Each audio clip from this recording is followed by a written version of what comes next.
Υπάρχουν ασθένειες που μπορείς να τις αντιμετωπίσεις μόνο αν τις προλάβεις. Η λύσα δεν είναι συχνό φαινόμενο. Τα πρώτα όμως κρούσματα έχουν κάνει ήδη την εμφάνισή τους στη χώρα μας.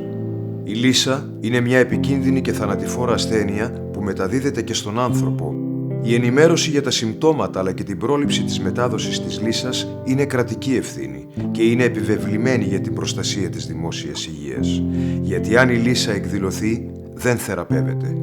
Ο μόνος τρόπος για να ελέγξουμε την νόσο είναι να προλάβουμε την εξάπλωσή της, με εμβολιασμό των οικόσιτων ή αδέσποτων ζώων, με το να δηλώνουμε υποχρεωτικά τα κρούσματα σε ζώα, με προληπτικό αντιλυσικό εμβολιασμό σε άτομα που διατρέχουν υψηλό κίνδυνο.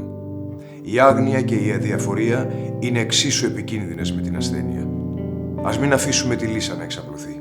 Η πρόληψη είναι η μόνη αντιμετώπιση.